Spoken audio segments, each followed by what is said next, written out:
اب میں سب کو ویلکم کرتا ہوں یہاں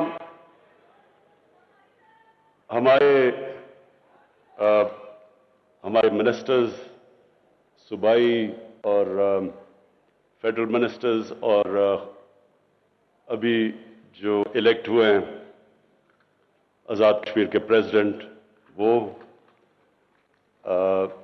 گلگت بلتستان کے چیف منسٹر گورنرز سب کو میں آج یہاں ویلکم کرتا ہوں۔ اچھا جی، اب میری یہاں ٹیم بیٹھی ہوئی ہے، میں ابھی فیصل جاوید کو دیکھ رہا تھا کہ یہ اتنا وہ دھرنا مس کرتا ہے کہ وہ جب مائک مل جائے وہ چھوڑتا ہی نہیں اب مائک، اس کو یاد آ جاتا ہے وہ۔ اور عمران اسماعیل اور پھر اطارہ خیل، عیسیٰ خیل بھی، ہم نے ساری کیمپین کی، جو کیمپین ہماری تھی وہ ساری مجھے یاد ہے عیسیٰ عطا اللہ کے ترانے کے اوپر۔ اور پھر ابرار، آپ کا بھی جو ٹیلنٹ ہے ماشاءاللہ میں داد دینا چاہتا ہوں، بڑا ورسٹائل ہے آپ کا ٹیلنٹ۔ اور اب مجھے سمجھ نہیں آ رہی کہ میں اپنے گورنر عمران اسماعیل کو کس طرح اس کی داد دوں، کیونکہ اس میں اب پتہ نہیں پوٹینشل یہ ترانوں کا زیادہ ہے یا اس کی گورنرشپ میں زیادہ ہے، لیکن اس کا زمان سب کو دینا چاہتا۔ اچھا جی، میں یہ 3 سالہ جو ہماری پرفارمنس ہے وہ آپ کے سامنے رکھنے سے پہلے میں ایک چیز، کیونکہ جو یوتھ ہے یہ ہمارا فیوچر ہے، ہماری زیادہ تر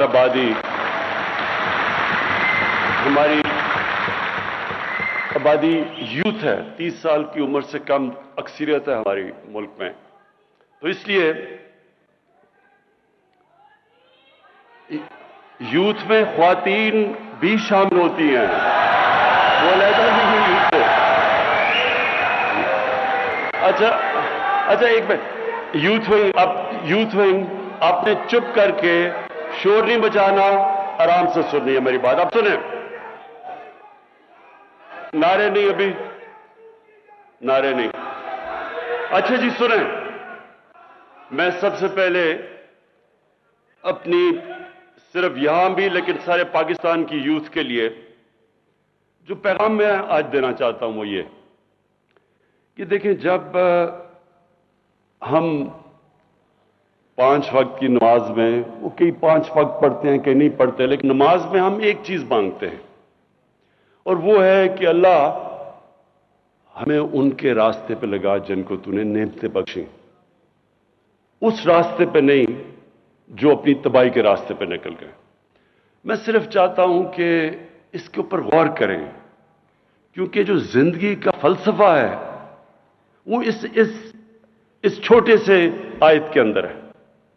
اگر آپ اس کو سمجھ جائیں تو آپ کو سمجھ آ جائے گی کہ انسان عروج پہ کیسے جاتا ہے اور انسان اپنے آپ کو تباہ کیسے کرتا ہے۔ یہ صرف اسی میں ہے، اور اسی لیے اللہ نے ہر روز 5 وقت آپ کو صرف یہ کہا ہے مانگنے کے لیے کہ اللہ مجھے اس راستے پہ لگا، اس راستے پہ نہیں جو تباہی کا راستہ ہے، جو عروج کا راستہ ہے۔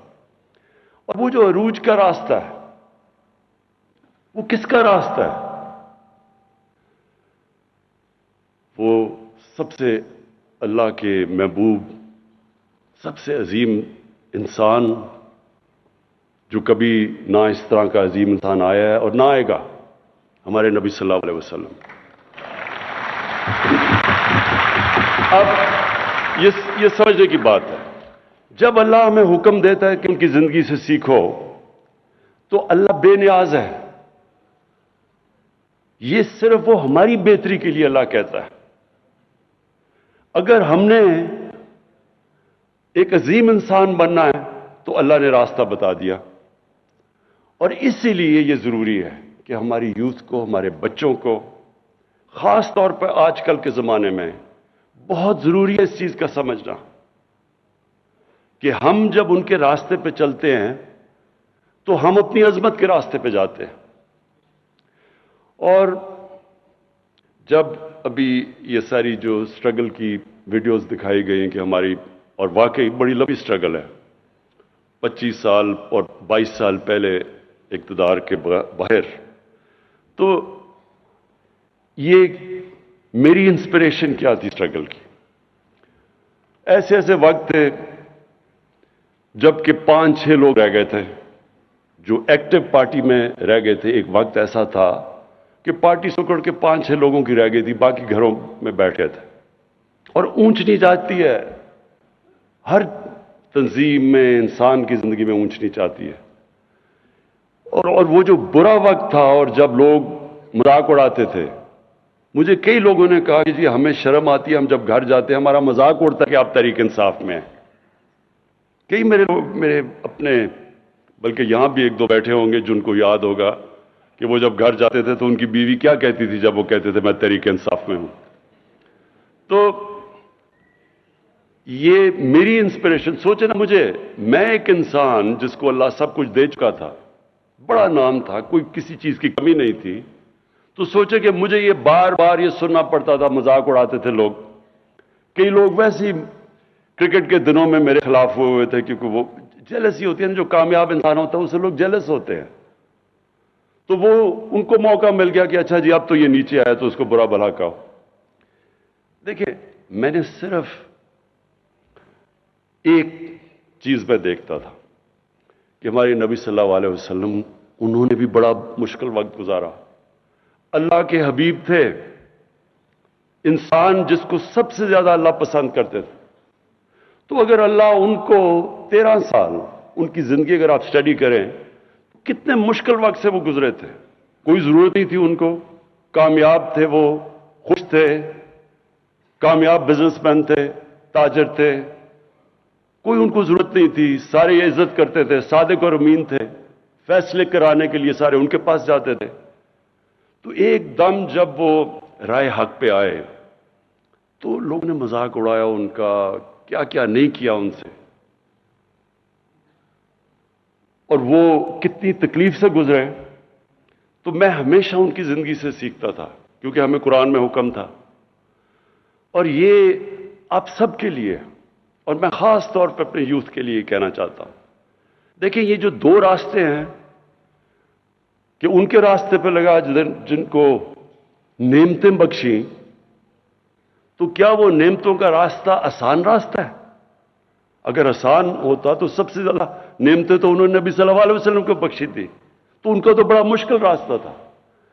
कहने का मकसद ये है कि जो एक कुरान की आयत है कि जिसको तुम अपने लिए अच्छा समझते हो वो बुरा है, वो कई दफा तुम्हारे लिए बुरा है, और जिसको तुम बुरा समझते हो वो अच्छा है।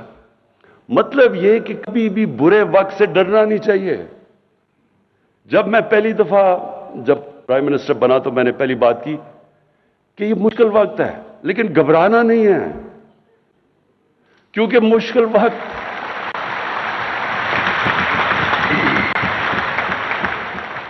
क्योंकि मैंने तो अपनी सारी जिंदगी मुश्किल वक्त देखे हैं। जब आप स्पोर्ट्स खेल रहे हैं और ऊपर कोशिश कर रहे हैं कि सारे मुल्क में टॉप 11 खिलाड़ियों में आओ, फिर दुनिया का मुकाबला करो, तो वहां तो ऊंच नीच होती है, हार जीत होती है। कई दफा लोग तालियां बजा रहे हैं, वही आप ग्राउंड में जा रहे हैं तो सारा स्टेडियम तालियां बजा रहा है, और वो आप 0 पे आउट होकर वापस आ रहे हैं तो वही 2 मिनट में स्विच करके आपको गालियां निकाल रहे हैं, मजाक उड़ा रहे हैं आपका। तो ये ऊंच नीच जिंदगी का हिस्सा, और जो स्पोर्ट्स हैं ये सबसे ज्यादा आपको तैयार करती हैं स्ट्रगल करने के लिए, क्योंकि मुसलसल स्ट्रगल है, या आप हार रहे हैं या जीत रहे हैं। तो इसलिए जब पाकिस्तान के नौजवानों, ये कभी ये ना समझना कि जिंदगी आसानी से हो जाएगी। अगर आसान जिंदगी है तो इसका मतलब कि आप जिंदगी में आपकी कोई हैसियत नहीं है। जो भी इंसान राय हक पे खड़ा होता है उसको मुश्किलों का सामना करना पड़ता है। जो भी अल्लाह ने पैगंबर दुनिया में भेजे वो सारों ने मुश्किलों का सामना किया, और वही आप मांगते हैं वो रास्ता। लोग चाहते हैं आसानियां, लेकिन रास्ता मांग रहे हैं नेमतों का, जिसको अल्लाह ने नेमतें बख्शी हैं। तो पहले मैं सिर्फ आपको ये तैयारी करना चाहता हूं कि देखें, ये कभी ना समझें कि जब मुश्किल वक्त आता तो रोना धोना शुरू कर दें, और मुश्किल वक्त आया क्यों। वो तो अल्लाह का एक निजाम है। اونچ نہیں. اور جب مشکل وقت آتا ہے، اگر آپ مشکل وقت کو صحیح طرح سمجھ لیں اور اینالائز کر لیں تو وہی آپ کا عروج کا راستہ بن جاتا ہے. جب ایک کھلاڑی، میں جب کرکٹ کھیلتا تھا، میرے سے زیادہ ٹیلنٹڈ کھلاڑی تھے، لیکن میں ان سے آگے کیوں نکل گیا؟ کیونکہ جب میرا مشکل وقت آتا تھا، میں فیل ہوتا تھا، تو میں اس کا پورا تجزیہ کرتا تھا. رات کو سوتا نہیں تھا جب تک میں نے یہ نہ سمجھ لیا ہو اپنی ذہن میں کہ کیا میں نے غلطیاں کی. غلطیاں جب میں ٹھیک کرتا تھا تو میں پہلے سے بہتر ہو جاتا تھا. اور یہی ہے ایک ہی طریقہ اوپر جانے کا. کوئی بھی دنیا میں کسی نے آج تک بڑا کام نہیں کیا جو فیل نہیں ہوا. یہ کوئی ناممکن ہے کہ کوئی اٹھ کے ایک دم سیدھا ایک پرچی پکڑ کے اور لیڈر بن جائے. ایسے نہیں ہو سکتا. آپ کو جب تک ایک مشکل سٹرگل سے آپ نہیں گزرتے، کسی چیز میں آپ بڑا کام نہیں کر سکتے. کوئی بھی لیڈر آج تک شارٹ کٹ لے کے نہیں بنا. قائد اعظم کی سٹرگل دیکھیں. میں تو ایک لیڈر مانتا ہوں پاکستان کا، قائد اعظم. اور ان کی کبھی سٹرگل دیکھیں کتنی تھی. جس طرح انہوں نے سٹرگل کیا ہے، اور آخر میں جو بیماری کے اندر انہوں نے سٹرگل کیا ہے، اس لیے آج، اور اپنی ذات کے لیے نہیں کیا، ایک بڑے مقصد کے لیے کیا. تو آج تک اور جب تک پاکستان رہے گا، لوگ قائد اعظم کو دعائیں دیں گے. تو اس لیے کوئی بھی آج دنیا میں لیڈر اٹھا دیں، وہ ایک سٹرگل کر کے اوپر آتا ہے. اور سٹرگل ہوتی ایسے ہے کہ جب آپ نیچے آتے ہیں، آپ ہاتھ نہیں کھڑے کر دیتے، آپ دیکھتے ہیں کہ میں کیا غلطیاں کر رہا ہوں، پھر ان کے اوپر محنت کرتے ہیں، وہ غلطیاں دور کرتے ہیں، اور پھر پہلے سے زیادہ آپ اوپر چلے جاتے ہیں. تو اس لیے یہ جو 3 سال تھے ہمارے، بڑے مشکل سال گزرے. مشکل سال اس لیے گزرے کہ پہلے تو ملک کو بینکرپٹ کر کے چلے گئے. ملک میں جو ہمارے پاس پیسہ تھا، جو ہمارے ریزروز تھے، جو ہماری لائبلٹیز تھی، جو ہم نے باہر لوگوں کو قرضے لیے ہوئے تھے، پیسے دینے تھے، ہمارے پاس پیسے ہی نہیں تھے ان کو قسطیں واپس کرنے کی. ہم نے ڈیفالٹ کرنا نہیں تھا، ہم ڈیفالٹ کر رہے تھے پیمنٹس کے اوپر، کیونکہ ہمارے پاس فورن ایکسچینج ہی نہیں تھا. ہماری جتنا ہم نے باہر پیسے دینے تھے، ہمارے پاس اتنے ریزروز ہی نہیں تھے. تو تب ہم نے حکومت سنبھالی تھی. پاکستان کی تاریخ کا جو سب سے بڑا جس کو خسارہ کہتے ہیں، ڈیفیسٹ کرنٹ اکاؤنٹ کا، کہ ہمارے ملک میں کبھی اتنا بڑا، تقریباً $20 ارب کا ڈیفیسٹ تھا. اتنا بڑا، یعنی کبھی اتنا بڑا ڈیفیسٹ نہیں آیا. اس کی وجہ سے ہمیں اگر یہ نہ مدد کرتے ہماری سعودی عربیہ، UAE اور چائنا، اس وقت ہماری یہ نہ مدد کرتے، تو یہ جو مہنگائی اور جو مشکل وقت گزری ہماری قوم، وہ کچھ بھی نہیں ہے جو ہم نے گرنا تھا کہ جس طرح روپے نے نیچے جانا تھا. کیونکہ اگر ہمیں پیسے نہ یہ باہر دیتے اس وقت مشکل وقت میں، تو روپے نے گر جانا تھا اور نیچے. جب جتنا بھی روپیہ گرا، اس سے بھی آپ سب کے سامنے ہے جو مہنگائی آئی پاکستان میں. کیونکہ جتنی چیزیں باہر سے آنی تھی، تیل، بجلی، اس کی وجہ سے افیکٹ، ساری چیزیں مہنگی ہو گئی. تو اس وقت ہمیں جو سامنا کرنا پڑا، ایک نئی ٹیم تھی، یا تو ہمیں تجربہ ہوتا، ہماری ٹیم بھی نئی تھی. اور اس کے بعد پھر ایک ایشو نہیں آیا، پہلے تو کرائسس آیا.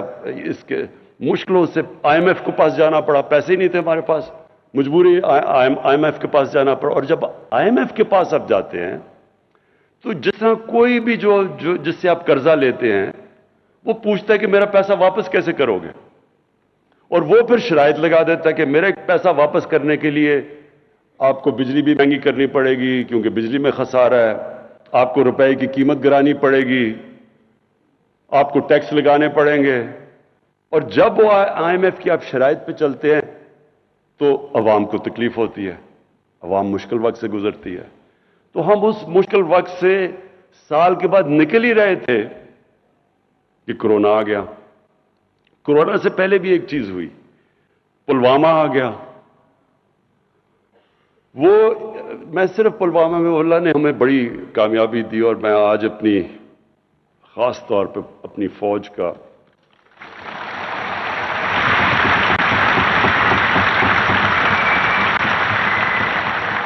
ख़ास तौर पे उनका इसलिए शुक्रिया उनका अदा करता हूँ, अल्लाह का शुक्र करता हूँ कि हमारे पास ऐसी फ़ौज और एयरफोर्स है। क्योंकि जब वो फैसला करना था, और बड़ा जब उन्होंने हमारी पाकिस्तान में आके रात को वो बमबारी की उनके जहाज ने, तो उस वक्त मुझे एहसास हुआ कि अगर हमारे पास इस तरह की फौज ना हो जो हमें कॉन्फिडेंस हो कि यह हमें सिक्योरिटी देगी, तो कितना एक ताकतवर, एक बड़ा मुल्क, 7 गुना ज्यादा बड़ा मुल्क, उसके सामने क्या करेगी, हमारी अवाम क्या करेगी। तो उधर एहसास होता है अपनी फौज का।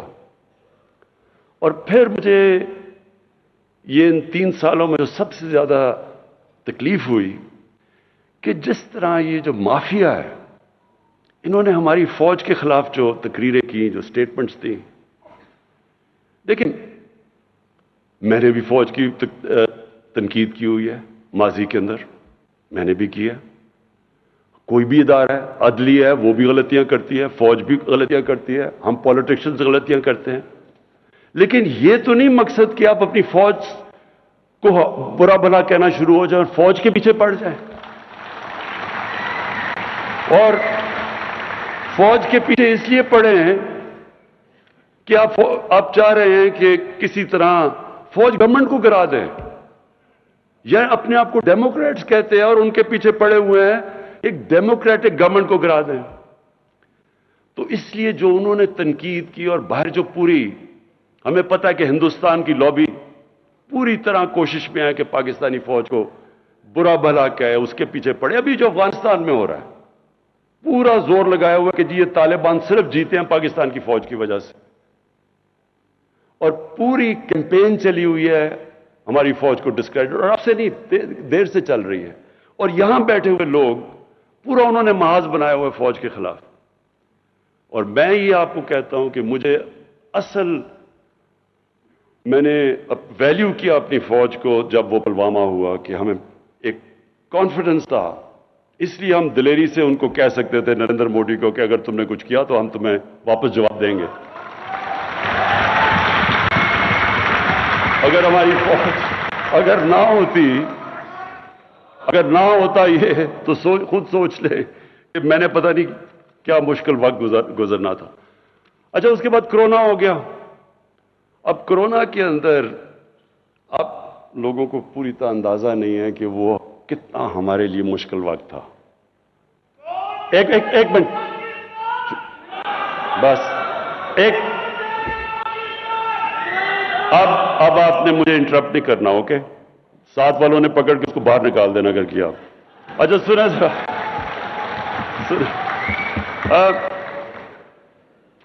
देखें मुश्किल क्या था।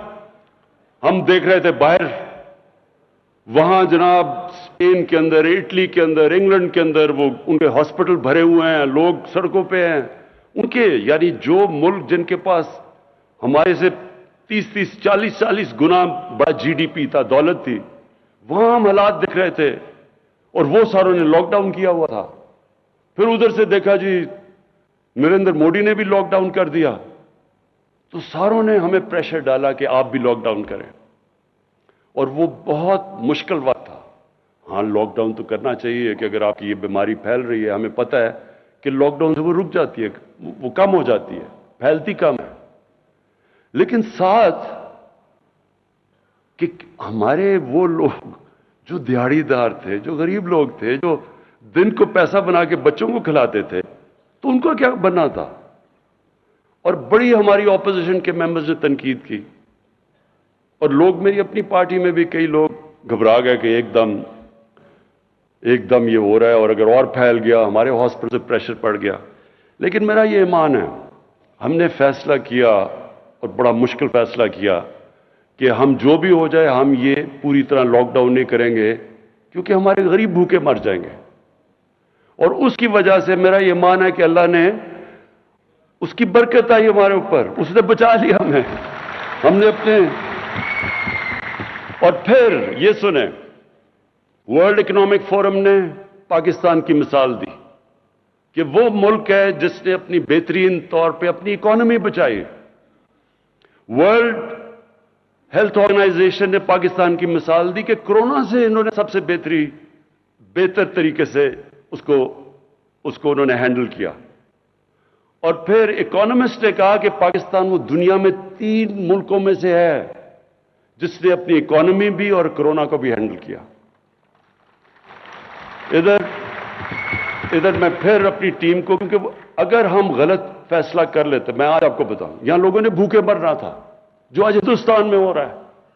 अगर हिंदुस्तान के अंदर जिस तरह की गुर्बत आई है, जिस तरह को उन्होंने लॉकडाउन लगाया, और जिस तरह मुझे पार्लियामेंट में ऑपोजिशन वाले कह रहे थे, मिसालें दे रहे थे हिंदुस्तान की, तो आज हमारे मुल्क के अंदर जिस तरह की गुर्बत थी, आप अंदाजा नहीं लगा सकते। क्योंकि सारी दुनिया के अंदर कोरोना के अंदर गरीब पिस गया। लॉकडाउन सबसे ज्यादा तबाही मचाता है गरीब को। तो उसमें मैं अपनी जो टीम थी मेरी एनसीओसी की, असद उमर और डॉक्टर फैसल, मैं खास तौर पे आपको खराज तहसीन आज पेश करना चाहता हूं कि बड़े हमारे अच्छे फैसले हुए और अल्लाह ने हमें वहां से निकाला। अच्छा, मैं जरा आपको सिर्फ 3 साल की हमने अपनी परफॉर्मेंस बतानी थी, तो मैं जरा सिर्फ आपके सामने रखना चाहता हूं कि हम जब आए थे तो तकरीबन 20 अरब डॉलर का खसारा था। आज वो खसारा 3 साल के बाद 20 अरब डॉलर से 1.8 अरब डॉलर पर रह गया। हमारे फॉरेन करेंसी रिजर्व्स जब हम आए थे तो पूरे मिला के 16.4 अरब डॉलर था, और आज माशाल्लाह हमारे 27 अरब डॉलर पर रिजर्व चले गए हैं। हमारे जो टैक्स कलेक्शन थी, यानी कि देखें, जब एक घर में मसलन एक घर जब मकरूज हो जाता है तो वो क्या करता है, उसको अपने खर्चे कम करने पड़ते हैं और अपनी आमदनी बढ़ानी पड़ती है। और तो कोई तरीका, जब से अल्लाह ने दुनिया इजाद की है, इसके अलावा कोई तरीका नहीं है इसमें से निकलने का। तो जब आप खर्चे कम करते हैं तो लोगों को तकलीफ होती है। एक घर देख लेना, घर में आप खर्चे कम करेंगे तो लोग अपना खाना पीना कम करेंगे, मुर्गी से दाल रोटी पे आ जाएंगे, और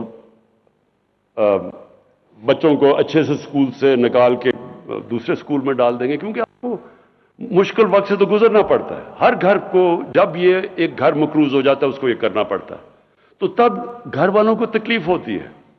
तो वो बड़ी तकलीफ से हमारे लोग गुजरे, और मैं ये भी अल्लाह का शुक्र करता हूं कि बड़ी माशाल्लाह हमारी एक दिलेर कौम है, हम उससे बड़े सब्र से निकले। तो फिर हमारी जो कलेक्शन थी, टैक्स कलेक्शन, हमारी टैक्स कलेक्शन जब हम आए थे तो 3,800 अरब थी।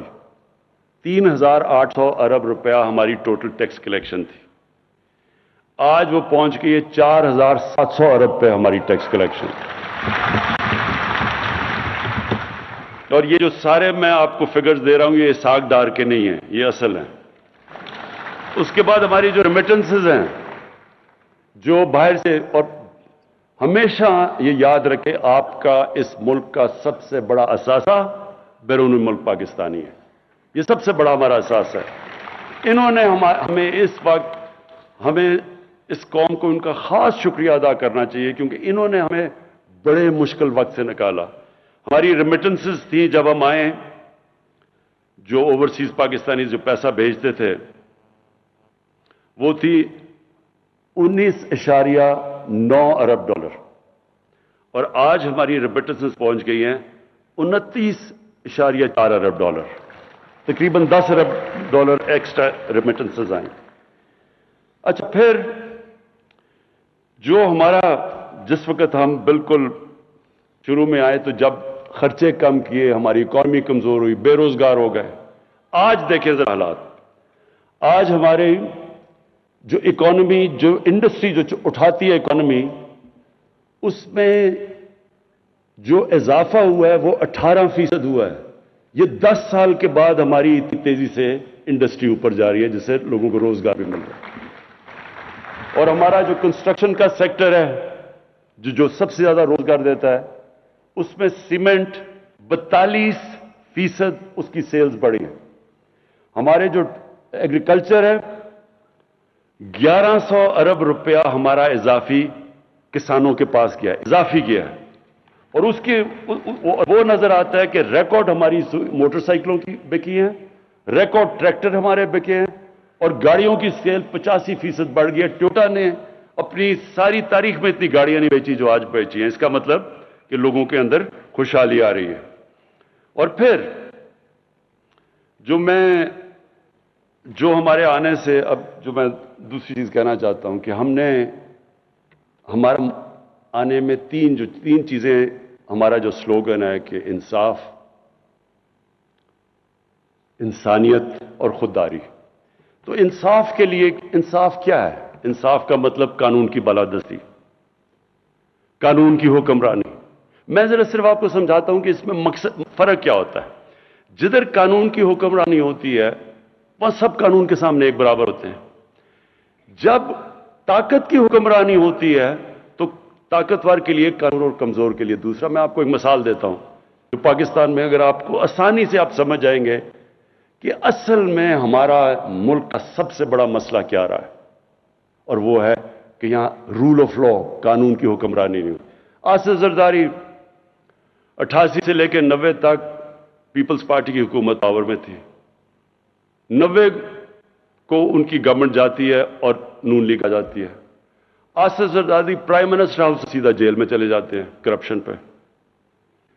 93 के अंदर नून लीग की हुकूमत चली जाती है, पीपल्स पार्टी वापस आ जाती है। आसिफ जरदारी सीधी जेल से उठ के प्राइम मिनिस्टर हाउस। फिर 96 में फिर पीपल्स पार्टी की हुकूमत जाती है, वो फिर प्राइम मिनिस्टर हाउस से सीधा जेल। इसका मतलब क्या कि जब वो ताकत में है तो पाकिस्तान का कानून उनको नहीं पकड़ सकता। वो सिर्फ जब ऑपोजिशन में जाते थे तो कानून पकड़ता था। तो देखें, ये सिर्फ मैं आपको इसलिए मिसाल दे रहा हूं, कोई भी मुल्क, ये ज़हन में डाल लें, कोई मुल्क तरक्की नहीं कर सकता जिधर रूल ऑफ लॉ नहीं होता। और इसीलिए मदीना की रियासत में जब उनके पास खुशहाली नहीं थी, तब शुरू में बड़ा मुश्किल वक्त था। शुरू के अंदर तो पहले 4-5 साल तो मुश्किल से उम्मत बची थी। जंगे खंदक में, जंगे ओहद में मुश्किल से बचे थे, खाना नहीं था, बुरे हालात थे। लेकिन कानून की बालादस्ती कायम की, कानून से ऊपर कोई नहीं था। उन्होंने कहा, नबी सल्लल्लाहु अलैहि वसल्लम ने, कि तुम्हारे से पहले बड़ी कौमें तबाह हुई जिधर यही ताकतवर के लिए, कमजोर के लिए दूसरा कानून। और मेरी बेटी भी अगर कानून तोड़ती है तो उसको सजा मिलेगी। कोई कानून से ऊपर नहीं है। और ये बेसिस होता है, देखें, कोई भी दुनिया की सिविलाइज सोसाइटी, उसका बेसिस होता है रूल ऑफ लॉ। और यही हमारा मसला है। हम इसलिए ऊपर नहीं, कभी ये देखें, छोटे छोटे चोर जितनी मर्जी चोरी करें, मुल्क तबाह नहीं होता। मुल्क तबाह तब होता है जब इमरान खान और प्राइम मिनिस्टर और उसके वजीर चोरी शुरू करते हैं, क्योंकि मुल्क का खजाना तो हमारे हाथ में है। तो करप्शन आम आदमी की, लोगों को तंग करती है। पटवारी की करप्शन, लोग तंग होते हैं उससे, या थानेदार की। लेकिन मुल्क जो तबाह होता है जब उसके ताकतवर, उसके प्राइम मिनिस्टर, वजीर, जब वो चोरी शुरू करते हैं। इसलिए सारी दुनिया में आज डेवलपिंग वर्ल्ड, जिसको डेवलपिंग वर्ल्ड, गरीब मुल्क जो हैं, उनके अंदर एक ही मसला है, ताकतवर कानून से ऊपर है। एक फैक्ट आई रिपोर्ट, मैं बार बार मिसाल देता हूं क्योंकि यूनाइटेड नेशंस के सेक्रेटरी जनरल ने, उसने एक पैनल अपने नीचे बैठाई और उन्होंने कहा, बताओ कि ये अमीर और गरीब मुल्कों में इतना फासला क्यों बढ़ता जा रहा है। तो फैक्ट आई पैनल की जो रिपोर्ट है, उसने ये कहा कि हर साल गरीब मुल्कों से, डेवलपिंग वर्ल्ड से 1000 अरब डॉलर चोरी होके जाता है अमीर मुल्कों में और ऑफशोर अकाउंट्स में और मेफेयर की तरह फ्लैट्स में। हर साल। ये ऐसे है, मैं आपको एक और मिसाल देता हूं। जब अंग्रेज हिंदुस्तान में आया तो औरंगजेब के जाने के बाद हिंदुस्तान का जो सालाना आमदनी थी, जिसको जीडीपी कहते हैं, वो 24% थी दुनिया की जीडीपी। दुनिया का सबसे अमीर खिता था ये। और बंगाल मुगलों का सबसे अमीर प्रोविंस था। अंग्रेज ने शुरू किया बंगाल से, और उसने जब 200 साल हुकूमत करके गया तो बंगाल सबसे गरीब सूबा हो गया अंग्रेजों का। और हिंदुस्तान का जो जीडीपी था वो रह गया 3%, और बर्तानिया का जीडीपी चला गया 24%। क्या हुआ? यहां से सारी दौलत चोरी होकर उनके पास चली गई। ये गरीब हो गया, वो अमीर हो गया। यही आज हो रहा है दुनिया में। डेवलपिंग वर्ल्ड क्यों फासले बढ़ते जा रहे हैं? अमीर गरीब के फासले बढ़ते जा रहे हैं, अमीर और गरीब मुल्कों को। क्योंकि वहां से, क्योंकि उनके पास कानून की हुक्मरानी नहीं है, वहां का पैसा चोरी होकर उनके मुल्कों से बाहर जा रहा है। वो फासले, वो मुल्क गरीब हो रहे हैं। वो जो पैसा खर्च होना है तालीम पे, सेहत पे, इंफ्रास्ट्रक्चर पे, वो चोरी होकर बाहर चला जाता है। और जब वो डॉलर लेके बाहर भेजते हैं तो आपकी करेंसी कमजोर हो जाती है। क्योंकि यहां से अंदाजा, एक रिपोर्ट थी 10 साल पहले कि 10 अरब डॉलर हर साल यहां से चोरी होकर, मनी लॉन्ड्रिंग होकर बाहर जाता है। तो वो अगर 10 अरब डॉलर ना आप रोक लें तो हमें आईएमएफ से कर्जा ना लेना पड़े। तो ये जो हमारा मसला नहीं, ये सारी डेवलपिंग वर्ल्ड का मसला है।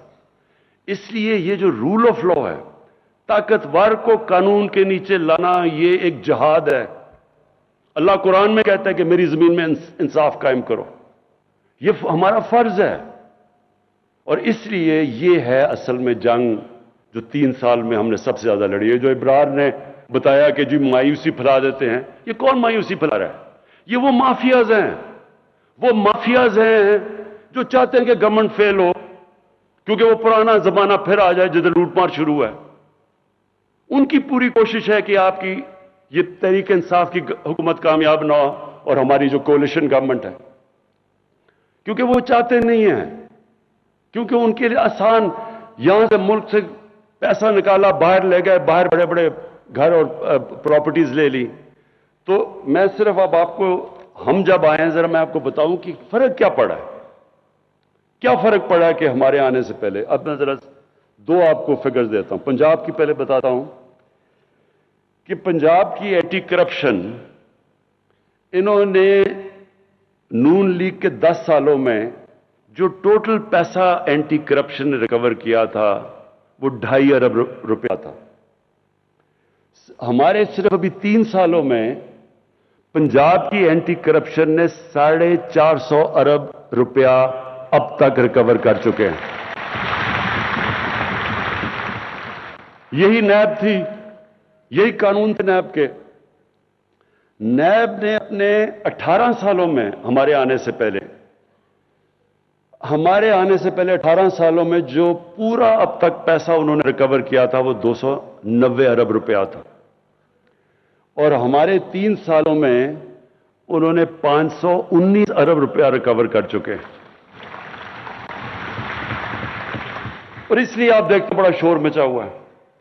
अच्छा जी, दूसरी चीज जो हमारा दूसरा कोशिश है, हमारा जो मंशूर है वो है इंसानियत।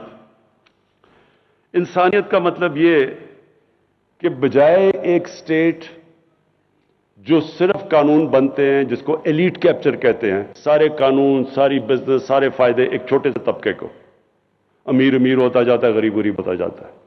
ये हमारी पहली गवर्नमेंट है जिसने फैसला किया कि हम नीचे से लोगों को ऊपर उठाएंगे। और ये हम किधर, ये मदीना की रियासत का असूल था।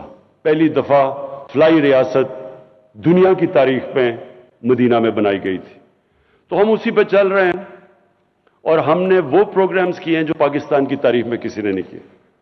2 प्रोग्राम्स खास तौर पे, एक है हमारा एहसास का प्रोग्राम।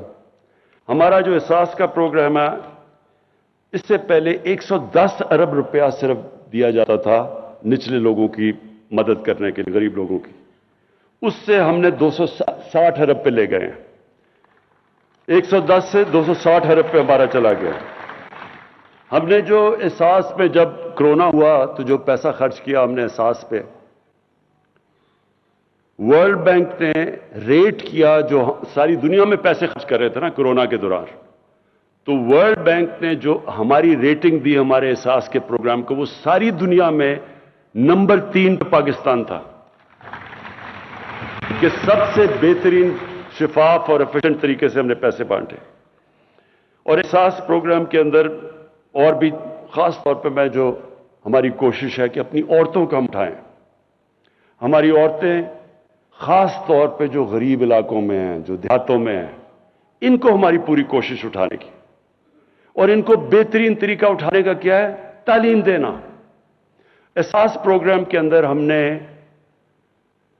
जो स्कूलों के अंदर स्कॉलरशिप्स रखी हैं बच्चियों के लिए, वो बच्चों से ज्यादा है, लड़कों से ज्यादा है।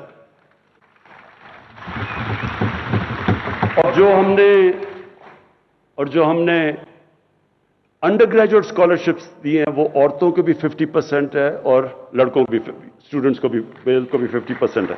कोशिश क्या है?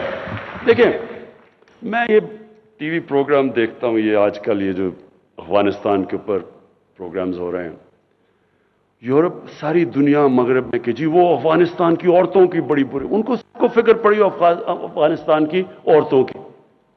वो जी पता नहीं तालिबान क्या कर देंगे औरतों को। कभी दुनिया की तारीख में कभी किसी ने बाहर से आके किसी मुल्क की औरतों को हुकूक दिलवाए आज तक? कभी कोई दिलवा सका है? मुझे एक दुनिया में, मैं एक तारीख का तालिब इल्म हूं, मुझे कोई दुनिया में यह बता दे कि जी बाहर से किसी ने मुल्क में आके तो किसी और मुल्क की औरतों को हुकूक दिलवा दिए। औरतें खुद हुकूक दिलवाती हैं। हमारी औरतों में ताकत है अपने आप को, अपने हुकूक लेने के लिए। हमने सिर्फ उनको तालीम देनी है, हमने एम्पावर करना तालीम दे के। औरतें खुद अपने हुकूक, जो इंग्लैंड में या हुकूक या जो वेस्ट में दिलवाए थे, वो क्या किसी ने पता करके दिलवाए थे उनको हुकूक? उनकी अपनी मूवमेंट थी, औरतों की मूवमेंट थी, सफ्रेजेट्स थी, उन्होंने बड़ी मेहनत करके अपने हुकूक लिए हैं। तो हमारी औरतों के पास, हमने सिर्फ उनको तालीम देनी है, और इसके ऊपर हमारी गवर्नमेंट का सबसे ज्यादा जोर है। उसके अलावा भी हमने इनकी कई चीजें, जो गरीब इलाकों में औरतें, उनके लिए मुश्किल है। मसलन हमने एक सक्सेशन सर्टिफिकेट्स निकाले हैं। अब बचाए औरतें, बड़ा मुश्किल होता था उनको जाके सक्सेशन सर्टिफिकेट्स को जाके वेरीफाई करना, तो अब वो सिर्फ नादरा ऑफिस में जाएं और आराम से उनके लिए हो जाते हैं। और इसका सबसे बड़ा फायदा ये है कि जो इनहेरिटेंस लॉज है, औरतों की जो जायदाद मिलनी चाहिए, वो भी पहली दफा हम अब इंश्योर कर रहे हैं, क्योंकि औरतों को जायदाद में हिस्सा नहीं मिलता। वो भी इंशाल्लाह हम पूरी तरह इसमें जो लगा रहे हैं। अच्छा जी, अब जो सबसे बड़ा हमारा इसके साथ साथ एहसास के साथ प्रोग्राम चलने वाला है, वो कामयाब पाकिस्तान है। इसकी हम पूरी डिटेल्स काम कर रहे हैं। बहुत बड़ा प्रोग्राम है। इसमें जो हमारी 40 लाख निचले गरीब खानदान हैं, उनके लिए हम 4 चीज करने लगे हैं। सबसे पहले उनको कर्जे, सूद के बगैर उनको कर्जे देंगे। हर गरीब खानदान में, ये 40 लाख गरीब खानदान है, सबसे नीचे हर गरीब खानदान को, सब उनमें से एक फर्द को सूद के बगैर कर्जा। उसके बाद एक फर्द को टेक्निकल एजुकेशन, ताकि वो हुनर सीख सके। हेल्थ कार्ड, हेल्थ इंश्योरेंस, यानी कि एक गरीब घर में, वो तो हम पंजाब में, पख्तूनख्वा में तो वो कर चुके हैं, पंजाब में इंशाल्लाह साल के एंड तक सबको हेल्थ कार्ड मिल जाएगा, हेल्थ इंश्योरेंस।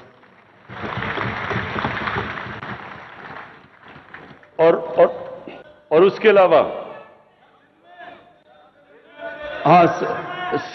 लेकिन मैं अर्ज कर दूं, ये सूबे खुद कर रहे हैं, ये हम सेंटर से नहीं कर रहे हैं।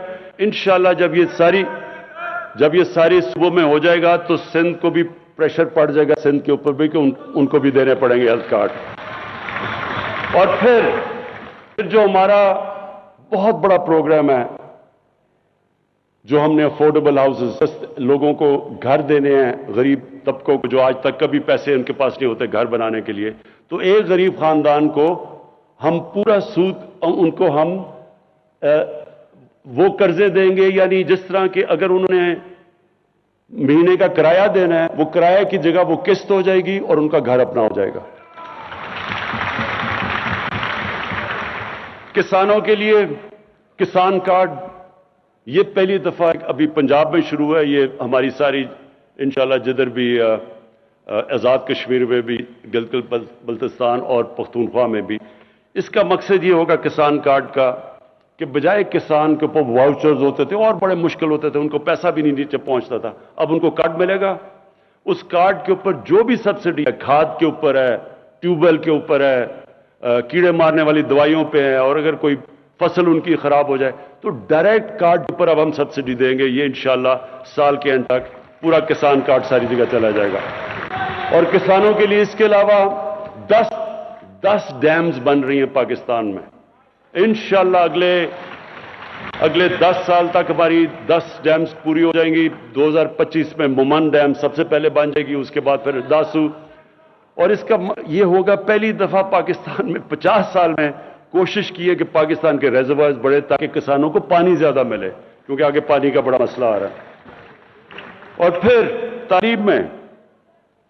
تعلیم میں سب سے پہلے تو ایک کریکولم، ایک نصاب، یہ بڑا مشکل کام تھا۔ میں اپنی ٹیم کو دونوں جو ہمارے پروونشل اور فیڈرل ایجوکیشن منسٹرز ہیں ان کو خاص طور پہ میں داد دیتا ہوں۔ بڑا مشکل کام ہے ایک نصاب، کیونکہ انگریزوں کا بنایا ہوا سسٹم تھا، ایلیٹ کے لیے انگلش میڈیم، لوگوں کے لیے اردو میڈیم، 7 دینی مدرسے، 3 سسٹمز تھے۔ یہ بڑی مشکلوں سے ہم ایک نصاب لے کے آئے ہیں، اور اس کا مقصد کیا ہے؟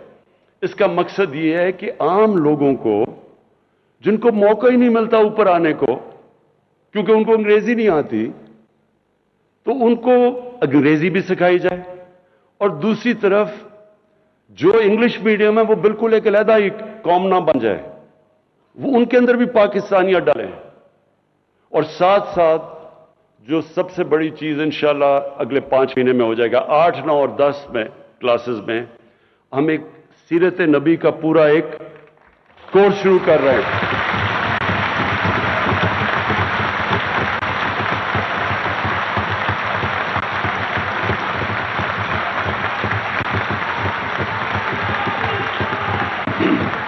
یہ اس لیے ضروری، یہ میں اس لیے سمجھتا ہوں کہ آج جتنا یہ ضروری ہے، کبھی مسلمانوں کی تاریخ میں کبھی یہ ضروری نہیں تھا۔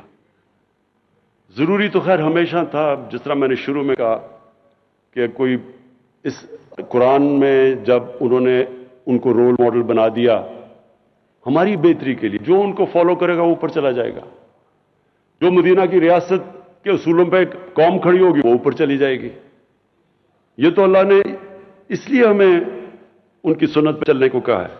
لیکن مجھے احساس ہوا کہ ہمارے بچوں کو سمجھ ہی نہیں ہے، نہ قرآن پڑھ لیتے ہیں لیکن قرآن کی ان کو سمجھ نہیں ہے، لیکن ان کی زندگی وہ آسان ہے بچوں کے لیے سمجھنا، وہ تو ایک تاریخ کا حصہ ہے، اور اس سے کیریکٹر بلڈنگ ہو۔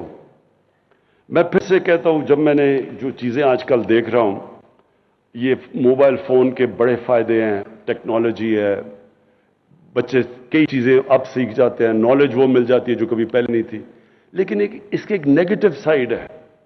بچوں کو وہ مٹیریل اب موبائل فون پہ مل رہا ہے کہ ان کے لیے ہینڈل کرنا آسان نہیں ہے، اور اس کے بڑے اثرات آ رہے ہیں ہماری سوسائٹی کے اوپر۔ میں جب سے آیا ہوں، میں جب آئی جیز سے ملتا ہوں اور ان سے میں پوچھتا ہوں کہ کرائم کی مجھے بتائیں کہ کون کون سی کرائم بڑھ رہی ہے۔ سب سے تیزی سے کرائم بڑھ رہی ہے پاکستان میں سیکس کی کرائم، بچوں سے زیادتیاں، ریپ، یہ بڑی تیزی سے بڑھ رہی ہے۔ اور پھر جو میں نے یہ جو مینار پاکستان میں دیکھا، یہ ہم سب کے لیے، ہم ساری قوم کے لیے اس سے زیادہ شرمناک چیز نہیں ہو سکتی۔ تو اس لیے اور بھی ضروری ہے آج کہ ہم اپنے بچوں کی تربیت کریں، ان کی کیریکٹر بلڈنگ کریں، ان کو ٹیکنالوجی بھی سکھائیں، لیکن ان کے کیریکٹر ان کو بتائیں تو صحیح کہ انسان ہوتا کیا ہے۔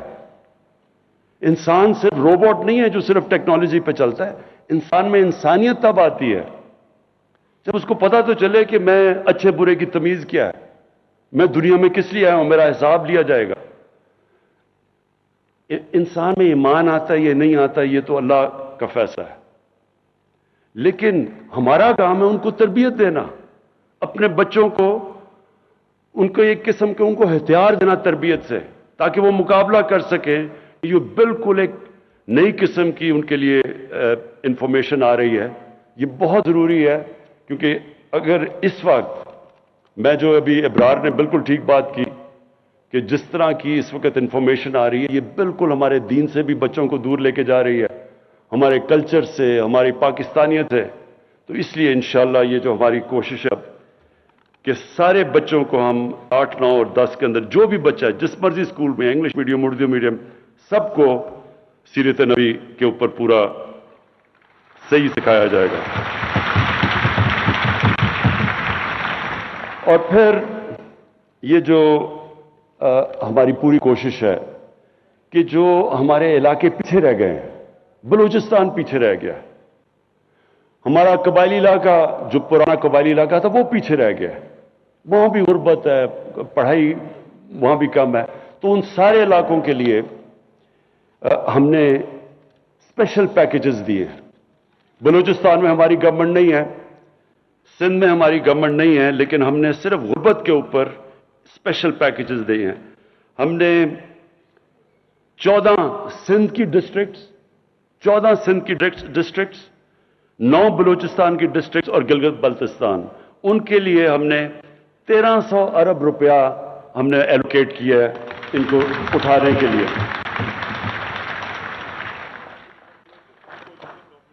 हाँ, अच्छा, हाँ, बलूचिस्तान में हमारी कोलिशन गवर्नमेंट है। अच्छा, अब मैं आखिरी चीज पे आ रहा हूं, और ये बड़ा जरूरी है आप सबके लिए कि देखिए, मैं पाकिस्तान की पहली, सुने, चुप करके सुने, पाकिस्तान की पहली जनरेशन हूं। मेरे माँ बाप एक गुलाम हिंदुस्तान में पैदा हुए थे। मैं एक पहली जनरेशन हूं जो हम एक आजाद मुल्क में पैदा हुए थे। और जब हम बड़े हो रहे थे तो मुझे अपने माँ बाप की हमेशा ये बात याद रही कि तुम कितने खुशकिस्मत हो कि तुम एक आजाद मुल्क में पैदा हुए। हमेशा माँ बाप ने मुझे ये बताया। और मुझे बदकिस्मती से हमारा जो रास्ता मुल्क का, एक हमारा बहुत अजीम कायद आजम हमारे लीडर थे, मैं हमेशा कहता हूं कि गुलाम हिंदुस्तान में एक आजाद ज़हन था कायद आजम। लेकिन जो हमारा जो मुल्क का जो रास्ता था एक खुददार कौम बनने का, बदकिस्मती से ऐसी मुल्क में लीडरशिप आई जिन्होंने दूसरों के सामने हाथ भी फैला दिए। कभी यही नहीं सोचा कि हमारी अपनी ताकत क्या है, कभी कोशिश नहीं की अपने पैर खड़े होने की। जब भी एक आदमी, एक इंसान, अल्लाह ने हमें बनाया ऐसा है कि जब हम अपने कोई वसाकियां पकड़ लेते हैं या किसी के ऊपर डिपेंड करते हैं तो हम अपनी ताकत नहीं पहचानते।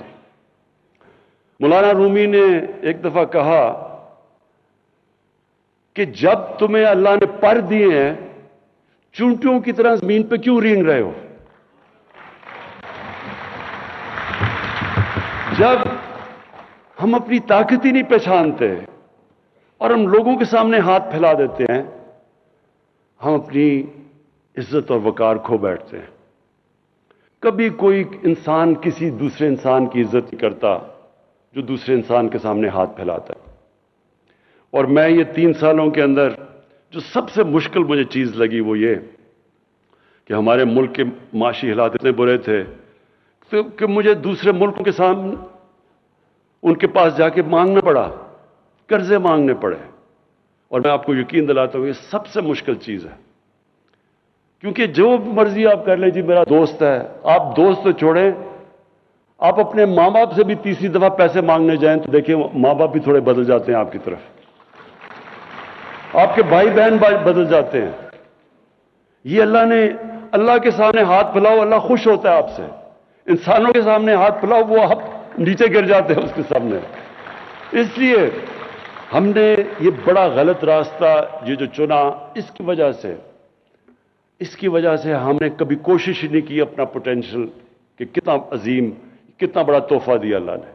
ہر قسم کی چیز ہے پاکستان میں آپ کو یہ بتا دوں، جس شعبے میں ہم ایگریکلچر پہ، اپنی زراعت پہ زور ڈالیں گے، اس پہ پاکستان اٹھ سکتا ہے. اس کے اوپر بھی کبھی توجہ نہیں دی. اس ملک میں جتنے منرلز دیے ہیں، جو معدنیات ہیں، اس کے اوپر بھی کبھی توجہ نہیں دی، کیونکہ صرف باہر ہاتھ پھیلائے ہوئے کہ ایڈ آتی رہے یا ہم امپورٹ کرتے رہیں. سوچا ہی نہیں کہ اس ملک میں کیا کیا ہے اللہ. جو ٹورزم ہے، میں آپ کو صرف بتاؤں کیونکہ میں دنیا میں پھرا ہوں، ٹورزم میں صرف پاکستان اتنا پیسہ بنا سکتا ہے کہ اپنے قرضے اتار سکتا ہے.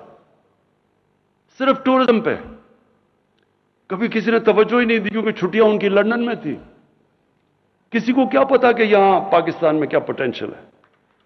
انڈسٹری کے اندر پاکستان کی انڈسٹری اٹھ رہی تھی، نیشنلائز کر کے ہم نے اپنی انڈسٹری ساری تباہ کر دی 70s میں. ہمارے بینکرز دنیا کے اندر، BCCI دنیا کے اندر 14-15 نمبر پہ بینک پہنچ گیا تھا. یہیں سے لوگ اٹھے ہوئے تھے، لیکن آہستہ آہستہ آہستہ آہستہ یہاں پہنچ گئے کہ آپ سوچیں کہ 22 کروڑ کا ملک ہے اور ہماری ایکسپورٹس دیکھ لیں. پچھلے 5 سال میں جو ان کے پچھلے والے نون لیگ کے 5 سال تھے، ایکسپورٹس بڑھی نہیں. جو 5 سال پہلے تھی ان کے، وہ اینڈ تک اتنی ایکسپورٹس تھی. جب ملک ایکسپورٹ ہی نہیں کرے گا، اس کے پاس آمدنی کدھر سے آئے گی؟ کیسے ملک آگے بڑھ سکتا ہے؟ اور اس ملک میں کوشش ہی نہیں کی گئی انڈسٹریلائز کرنے کی. ڈی انڈسٹریل، ابھی جو آپ نے پیچھے دیکھا ہوگا کہ فیصل آباد میں لوگوں نے اپنی ٹیکسٹائل ملز کو چینج کر کے ہاؤسنگ سوسائٹی بنانی شروع کر دی. ہماری ٹیکسٹائل انڈسٹری جو مین تھی وہ نیچے چلی گئی. تو اس وقت جو ہمارا ملک جس راستے پہ ہے، انشاءاللہ پہلی دفعہ ایکسپورٹس ہماری بڑھ رہی ہیں. ہمارا ریمیٹنسز جو ہمارا اوورسیز پاکستانی، یاد رکھیں سب سے بڑا اثاثہ بیٹھا ہوا ہے. ابھی تو ہم نے ان کو پوری طرح ملک میں ماحول ہی نہیں پیدا کیا کہ وہ یہاں کے انویسٹمنٹ کریں، لیکن وہ ماحول پیدا ہو رہا ہے. ایز آف ڈوئنگ بزنس میں 28 پلیس پاکستان اوپر چلا گیا ہے. یعنی آسانیاں پیدا کر رہے ہیں ہم باہر انویسٹرز کے لیے. تو انشاءاللہ، اور بزنس کانفیڈنس ابھی جو اوورسیز پاکستانی چیمبر نے جو سروے کیا ہے، پاکستان میں تقریباً 100%، 108% ایک سال کے اندر بزنس کانفیڈنس اوپر گیا ہے، کہ یعنی کہ پاکستان کے حالات بزنس کے لیے بہتر ہو گئے. تو میں آپ بات کرنا چاہتا ہوں، دیکھیں اس ملک کو ہم نے اپنے پیر پہ کھڑا کرنا ہے. ہم نے جو فیصلہ کیا، جب ہم نے کہا کہ ہم کوئی اپنے ملک کو استعمال آگے سے نہیں ہونے دیں گے. پہلے ہم نے امریکہ کے ساتھ شامل ہوئے، ہم ان کے فرنٹ لائن سٹیٹ بنے، افغانستان میں جہاد لڑی، پیسے انہوں نے دیے، جہادی ہم نے ٹرین کیے. جیسی روسی وہاں سے سوویت یونین چھوڑ کے گئی افغانستان، وہ بھی چلے گئے امریکی، اور ہمارے پر سینکشنز لگا دی. اس کے بعد 9/11 آیا، ان کو پھر ہماری ضرورت پڑ گئی. افغانستان میں انہوں نے جنگ لڑنی تھی، انہوں نے پھر پاکستان کو کہا کہ جی ہماری تمہیں ضرورت ہے. میری طرح کے لوگوں نے کہا کہ ہمیں اس جنگ میں شرکت نہیں کرنی چاہیے، یہ ہماری جنگ نہیں ہے. ہمیں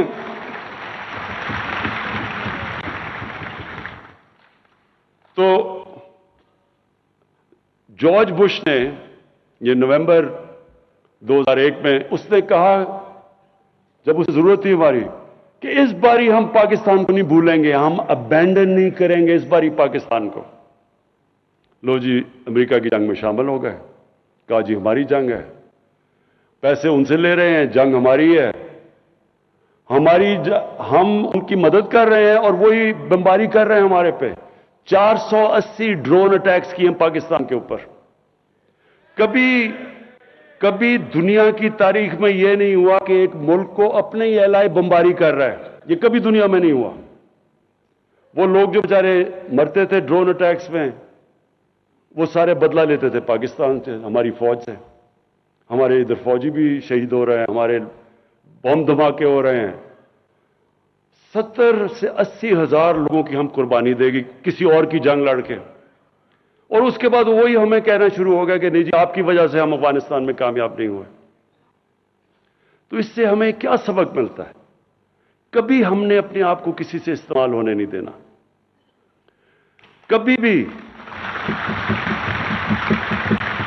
कभी हमने अपने लोगों को इस तरह नहीं हमने कुर्बान होने देना किसी और के लिए, क्योंकि उन्होंने तो कुछ नहीं अप्रिशिएट किया।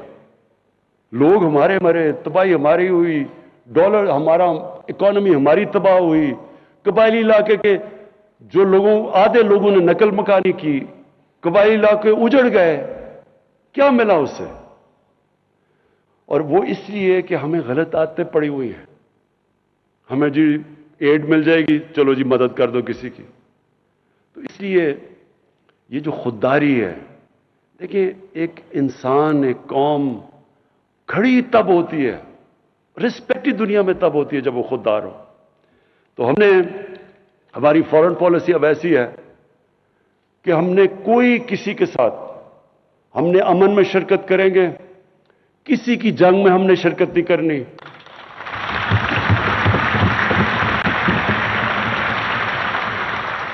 और अफगानिस्तान के ऊपर मैं आखिरी बात कर दूं कि जो अफगानिस्तान में हुआ, जिस तरह 300 तकरीबन 3 लाख अफगान फौज लड़ी नहीं। कई लोग कहते हैं जी देखें बड़े बुज़दिल हैं, वो लड़े नहीं। ये ज़हन में डालने के अफगान कौम दिलेर कौम है, न डर कौम है, लड़ने वाली कौम है। अगर वो ना होती तो 10 लाख अफगानियों ने शहादत दी थी रूसियों के खिलाफ। कोई कौम इस तरह नहीं लड़ी जिस तरह उन्होंने अपनी आजादी के लिए लड़ा। तो सोचने वाली बात यह है कि क्यों ये कौम नहीं लड़ी, क्यों इनकी फौज नहीं लड़ी? थोड़े तालिबान तो 70,000 थे, 3 लाख की फौज थी, एयरफोर्स उनके साथ, जदीद हथियार उनके पास, टैंक्स उनके पास, क्यों नहीं लड़ी? और इसी के अंदर पता है कि क्यों तालिबान जीते। वो क्यों नहीं लड़े? वो इसलिए नहीं लड़े कि करप्ट गवर्नमेंट के लिए, जो एक करप्ट गवर्नमेंट है उसके लिए कोई नहीं लड़ता।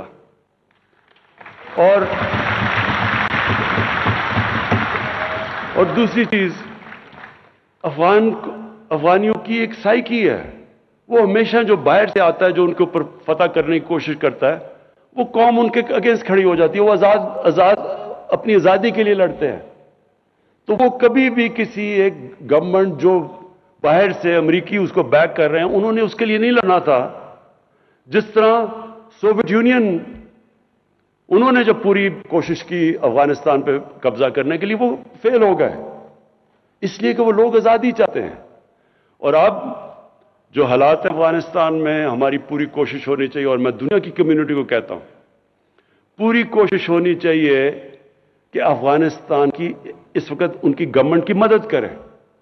जो तालिबान है, उन्होंने क्या चीजें कही? उन्होंने कहा कि हम सबको शामिल करेंगे। ये बड़ी जबरदस्त चीज है। यही तो चाह रहे थे दोहा के अंदर जो टॉक्स थी, उसमें क्या चाह रहे थे तालिबान से? कि इंक्लूसिव गवर्नमेंट हो। वो मान गए हैं। ह्यूमन राइट्स है, वो कहते हैं हाँ ह्यूमन राइट्स। एमनेस्टी, उन्होंने सबको माफ कर दिया है। और उन्होंने कहा कि हम अपनी जमीन इस्तेमाल नहीं होने देंगे दहशतगर्दी के लिए। यही दुनिया चाहती थी। तो जब उन्होंने ये कह दिया है, तो ये क्या मतलब कि नहीं वो आगे पता नहीं अपनी जुबान पे खड़े होंगे या नहीं होंगे? भाई जब नहीं होंगे तब देखें, अभी क्यों शुरू हो गए हैं? अभी तो आप करें उनकी मदद, ताकि वो अफगानिस्तान में अमन हो। सबसे ज्यादा दुनिया को क्या करना चाहिए? पूरी कोशिश करनी चाहिए कि अफगानिस्तान में अमन हो। 40 साल से वहां इंतशार है, उनके लोगों ने कितनी मुश्किलों का सामना किया है। अब वक्त आ गया कि दुनिया मदद करे अमन लाने के लिए वहां, और वो कोशिश करे। अगर तालिबान कोशिश कर रहे हैं सबको शामिल करके वो अमन की बात कर रहे हैं, तो उनकी मदद करें। मैं अपनी टीम को उसका शुक्रिया अदा करता हूं। अपने सारे एलाइज जिन्होंने हमारे साथ 3 साल गुजारे हैं, क्यू लीग का, हमारी बैप पार्टी का, अपनी ایم کیو ایم کا میں آپ کا سب کا شکریہ ادا کرتا ہوں. جی ڈی اے کا سب کا، اپنے سارے الائز کا شکریہ ادا کرتا ہوں جس طرح آپ نے ہمارے ساتھ کرا ہے. شکریہ.